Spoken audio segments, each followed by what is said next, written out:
Welcome to this edition of the Astrological Weather Report. My name is Daniel Fiverson.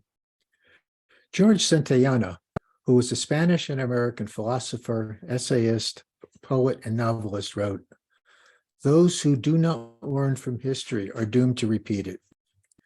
I have already presented this material through my blog and on Facebook. It bears repeating. It needs to be said again. Please don't shoot me. I am just the messenger. A crescendo builds as time rushes towards the total lunar eclipse, U.S. midterm elections on November 8th. The backwash of the Trump years has turned into a tidal wave of bipolar political events. Not since the American Civil War has the United States seen such polarization and dissension. We have again become the disunited states.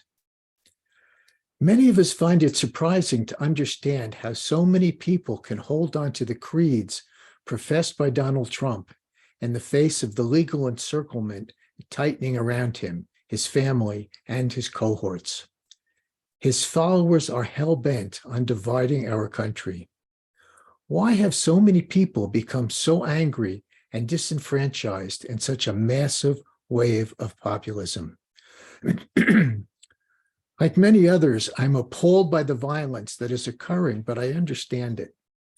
I feel disenfranchised to some degree. For many years, there were no political candidates who expressed my views. The two major political parties are not government institutions. They are private entities. The DNC and the GOP decide whom we get to vote for. History is replete with backroom deals at conventions. In 1948, Henry Wallace, the architect of the New Deal under FDR, was bypassed in favor of middle-of-the-road Harry Truman. Most recently, Bernie Sanders, the clear popular choice, was put aside for Joe Biden. Don't get me wrong, Joe's a good guy, but clearly the DNC hoped we would be satisfied if things just went back to the Clinton years, as they used to be. The U.S. Constitution was drafted to protect property rights, not individual rights. There is nothing in the original document that protects human rights. It has taken 250 years for those fundamental human rights of life, liberty, and the pursuit of happiness to be incorporated into our body of law. Most of these progressive changes have occurred in the last 50 to 75 years. I don't need to provide the details of the events that have occurred since 2016, from the storming and desecration of the U.S. Capitol to the sharing of highly classified intelligence with foreign agencies. Never before in history has there been such flagrant, unimaginable, sociopathic behavior from any elected U.S. official, let alone the President of the United States. The ultra-right wing has latched onto a QAnon-laced multiverse of falsehoods and misdirections. Since the Reagan years, the right has been methodically building a network of cash and candidates dedicated to restoring the past when women could not vote, people of color lived in shanty towns, and money could buy anything. As a result, today we have Fox News selling opinion as fact, and the Koch brothers using money made from all of their toilet paper that we buy to fund right-wing PACs that influence and create political hierarchies from the ground up. Perhaps the passive left has been entranced for decades with new technologies, starting with color TVs back in the 1960s, and now cell phones and the internet, which have become an entire dimension of virtual reality. This invisible universe has engulfed us. Astrologically, what is above is what is below. I think the second most recognizable astrological term after Mercury retrograde is U.S. Pluto return. That means that the planet Pluto, whose orbit around the sun lasts 248 years, has returned to the same place in the sky where it was when our country was founded. It's a big deal. The problem is that no one who witnessed it or even recorded the actual event is now alive. Pluto wasn't even discovered until we had atom bombs. It is Pluto's association with atomic energy that suggests its meaning.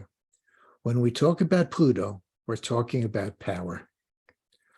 A new cycle begins when the moon makes a complete orbit around the Earth, called a new moon, or when a planet makes a complete orbit around the sun, which we call our birthday. Something new begins. Currently, a major power shift is underway. Mythologically, Pluto, or Hades, as he was known to the Greeks, was the god of the underworld. Power is active energy. When power shifts, it is chthonic, below the surface. Currently, Pluto occupies the celestial space known as Capricorn, governed by authoritative earthbound Saturn. It is a cardinal and initiatory in nature, generative, and it creates form and structure. The pendulum of power is swinging back and forth, left and then right, along a karmic trajectory that dissolves into multiple probable futures. Excuse me. Planets orbit around to their opposite point in the sky from where they were as well. This is called an opposition. The best example is a full moon, when the moon in its orbit is opposite the sun in the sky. An opposition exposes the tensions of a polarity. Dynamic pressures are caused by two magnetic poles that can either be attracted to each other or forcibly repulsed.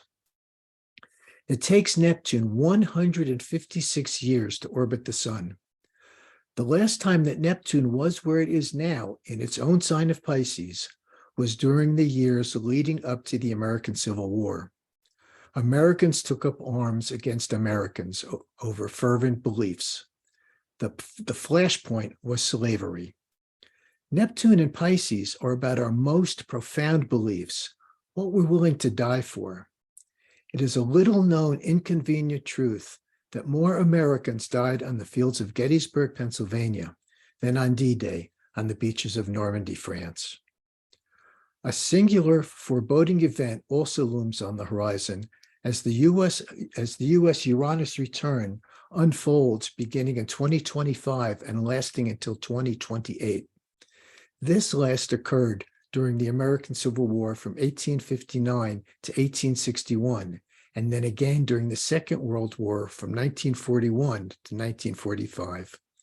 It took war for progress to happen.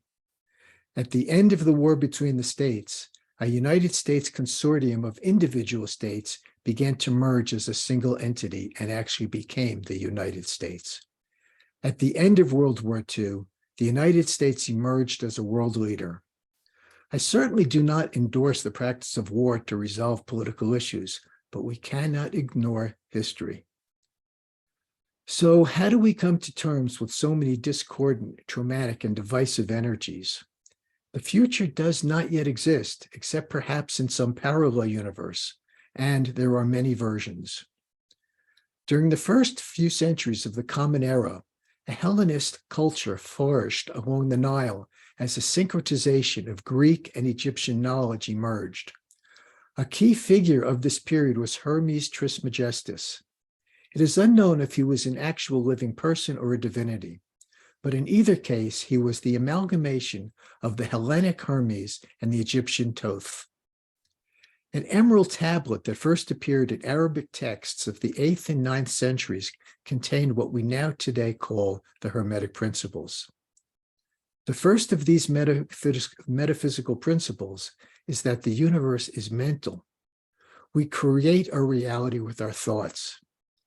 For most of us, it takes most of our lives to realize this, and then we spend the rest of our lives working through it. If we want the world to be a better place, we need to imagine and creatively visualize such a world around us, and then recognize the synchronicities when they emerge and support the reality as it unfolds. Practice creative thinking daily. The more we hold on to those thought forms and empower them emotionally, the stronger the frequency will be. We are the ones we have been waiting for. See what comes up from Pluto's underground naturally. You may be attracted to some of it and want to push back from some of it too. Become the observer. The river knows the way to the sea. Your soul knows the way home. Please get out and vote. Thank you so much for listening.